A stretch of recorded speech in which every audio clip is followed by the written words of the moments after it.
अस्सलामु अलैकुम वरहमतुल्लाहि वबरकातुहू। मोहतरम सामईन, आज के टॉपिक में एक मसले की वजाहत करना मकसूद है। वो ये कि गाहक को बेचना शरअन जायज़ है या नाजायज़। ये सूरत भी बाज़ार के अंदर काफ़ी पाई जाती है कि गाहक को भी फ़रोख्त किया जाता है। जो ख़रीदने गए थे वो ख़ुद बिक गए।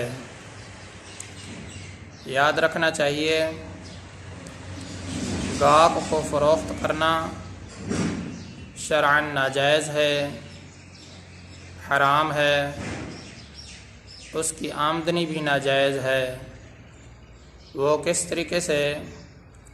बाज़ मरतबा इस तरीके से होता है कि जब एक दुकानदार बहुत सारे गाहकों को माल देता है, तो आज तो इसको समझना बिल्कुल आसान है। जैसा कि ये मिसाल ले लो, जो अखबार बेचता है तो वो एक घर घर के अंदर जाता है, अखबार देता है। या इसी तरह दूध बेचने वाला वो भी घर घर में दूध देता है।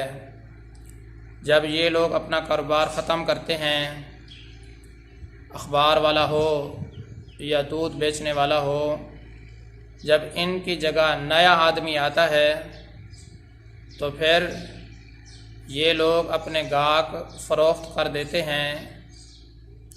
गाहकों को पता तक नहीं होता ये नए दुकानदार से, नए अखबार फ़रोश से, नए दूध बेचने वाले से गाहकों के पैसे लेते हैं।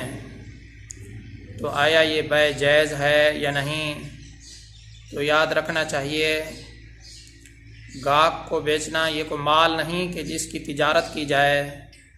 शरअन नाजायज़ है, हराम है। ये जो आप गाहक को बेचकर पैसे लेते हैं ये भी नाजायज़ है, हराम है।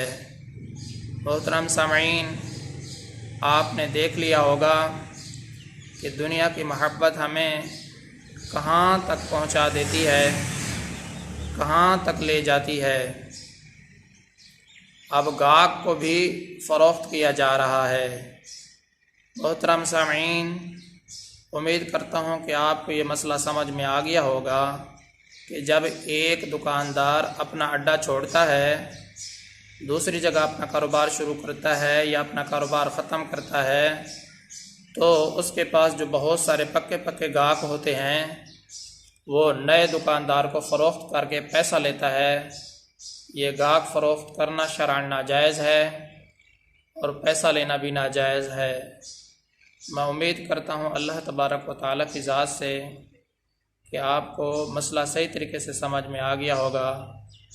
मैं आप सब की दुआओं का तलबगार हूँ।